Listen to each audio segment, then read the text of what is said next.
All right, so listen to this, you guys.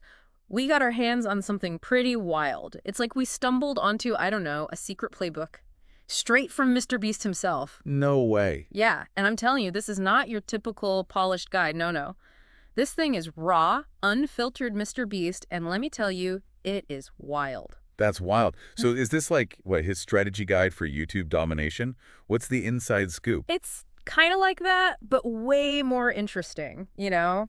Like, it really gives you a peek behind the curtain of how he creates those crazy viral videos. Okay, now I'm really intrigued. And to help us unpack all of this, because trust me, there's a lot to unpack, we've got our resident viral content expert with us, ready to dive into the mind of Mr. Beast. Oh, absolutely. I'm ready. Let's do this. Okay, so right off the bat, Mr. Beast makes it crystal clear. He is all about YouTube. Yeah, that's definitely his domain. He even says, and I'm quoting directly here, "Pardon the bluntness, but this is not Hollywood, and I do not want to be Hollywood. YouTube is the future." Wow. He really doesn't mince words, does he? Nope, not at all. But he's not wrong, though, is he? I mean, YouTube has completely changed the entertainment landscape. Oh, absolutely. And he's not just talking about making videos. It's bigger than that. It's about understanding a whole new era of entertainment. What do you make of that? I think he's recognizing that YouTube has its own unique DNA, and he's leaning into that. He's not trying to fit into any pre-existing molds. He's creating his own. And he doesn't just talk the talk, he breaks down his strategy with surprise and clarity. This playbook is packed with terms like, click-through rate, CTR. Right, gotta love a good acronym. Average view duration, AVD, and this whole minutes 1 through 3 strategy. It's like a masterclass in grabbing and keeping attention online. It's true, he's really mastered that. It's incredibly valuable that he emphasizes the why behind those terms. It's not enough to just throw out jargon. He wants his team to understand the impact those metrics have on their content success. Oh, totally. He even uses examples from his own videos. Remember that insane ketchup bathtub? Oh, yeah. How could I forget? Right. That wasn't just for laughs, though. He breaks down how that thumbnail was strategically designed to get those clicks. Exactly. It's about setting expectations with the title and thumbnail, then exceeding those expectations with the content itself. That's how you create a dedicated and engaged audience. Speaking of exceeding expectations, let's talk about that minutes 1 through 3 strategy. Okay, yeah. What's the deal with that? Basically, Mr. Beast is obsessed with hooking viewers in those first few moments, like really obsessed. He stresses the importance of transitioning from the initial hype to actually delivering on your promise within those first 3 minutes. He's basically saying, look, viewers should know exactly why they should keep watching by then. It makes sense, though. People have short attention spans these days. You got to grab them right away. He even connects this to classic storytelling techniques. Take his Surviving in the Woods video, for example. He manages to condense days' worth of challenges and emotions into those crucial first 3 minutes. It's a crash course in narrative urgency and drawing the viewer in. Totally. Like a micro movie, right? Exactly. And speaking of those gotta-see-it moments, we have to talk about the wow factor. Oh, yes, the wow factor. That's classic Mr. Beast. Remember when he lifted that entire house with a crane for the 100-day challenge? Oh, come on. How could I forget that? It was incredible. Pure genius. It's not just spectacle, though. It's a calculated move to create shareable, memorable moments that stick with viewers long after the video ends. In a world saturated with content, Mr. Beast understands that you need to give people something truly remarkable to stand out. Okay, so now imagine you're behind the scenes at Mr. Beast HQ. Okay, I'm there. He calls his team the MrBeast Production Machine. I like it. And let me tell you, this machine runs on A players. He's really specific about this, saying he wants people who are obsessive, those who learn from mistakes, coachable, intelligent, and don't make excuses. It's about more than just skills. It's about mindset. He wants people who are passionate about YouTube, constantly pushing boundaries, and always looking for ways to improve. He's essentially building a culture of excellence. And a culture of, get this, bottlenecks. Bottlenecks. Wait, what? I don't usually think of that as a good thing. Okay, I know. Hear me out. He uses the term in a positive way. It's all about direct communication and identifying who has the information you need to move forward. He even encourages his team to say things like, Tyler, you are my bottleneck. I mean, it might sound a bit strange at first, but that level of transparency can be incredibly effective in a fast-paced, high-pressure environment like Mr. Beast's. It's about eliminating any ambiguity or hesitation that could slow down the process. And this next part honestly surprised me. He's a huge advocate for consultants. Really? That's interesting. Yeah. He even uses his own experience as an example, saying, I've spent almost a decade of my life hyper-obsessing over YouTube. I can show a brand new creator how to go from 100 subscribers to 10,000 in a month. On their own, it would take them years to do it. There's a valuable lesson there for all of us. Sometimes seeking out an expert in your field, whether it's for your career, a hobby, or just personal growth, can be a complete game changer.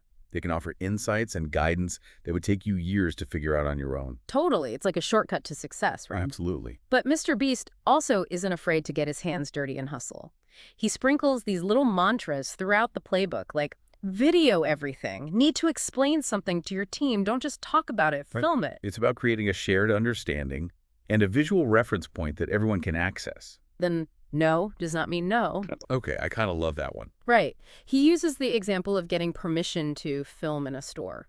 Like, say one person says no. His approach is talk to someone else, their manager, even hit them up on social media.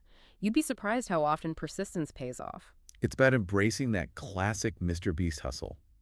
He's not afraid to try unconventional approaches and push past obstacles that might deter others.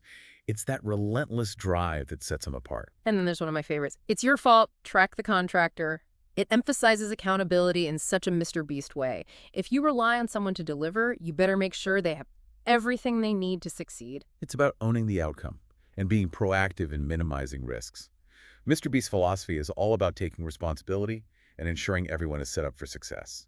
Speaking of success, Mr. Beast doesn't just throw money at every problem. In fact, he encourages his team to get creative when it comes to problem solving and even saving money. It's like he sees every challenge as an opportunity for innovation. I love that. He gives a great example of finding a prize for a gaming video. Instead of just offering the standard $20,000, which could feel, a bit impersonal, he suggests a year's supply of Doritos. Oh, that's so good. Unexpected, on brand, and probably costs a fraction of a cash prize. Plus, who doesn't love Doritos? Exactly. And that's what's so brilliant about his approach. He challenges his team to find those creative solutions that are both effective and memorable. It's about thinking outside the box and pushing those creative boundaries. It's a valuable reminder that the most obvious solution isn't always the best. Sometimes it takes a little ingenuity and out-of-the-box thinking to come up with something truly unique and effective. So we've talked about the wow factor, those first 3 minutes, and his A-player philosophy. But now we're about to dive into the heart of it all, Mr. Beast's content strategy. And this is where things get really interesting. So this playbook, it's like he's giving us a peek into his brain, And one of the things he says, and I'm quoting him directly here, is, the goal of our content is to excite Emmy. Wow, he's not afraid to say it like it is, huh? Not at all. But when you think about it, there's a powerful lesson there. It's not about chasing trends or trying to please everyone. He's totally focused on creating content that genuinely excites him. That authenticity, it shines through. It definitely does. I mean, you can tell he's having a blast, and that energy is contagious. Totally. And because he's so in tune with his audience, his own enthusiasm, it's like a barometer for what's going to resonate with them. He's even said he's walked away from $1 million videos because they didn't feel right for the channel. Wow, that takes guts. But it shows how committed he is to quality and staying true to his vision. Okay, get this. He says that anything can be interesting with the right approach. He even uses the example of a baby doll. A baby doll. Okay, now I'm curious. Right. Like at first you're thinking, what? But then he starts brainstorming.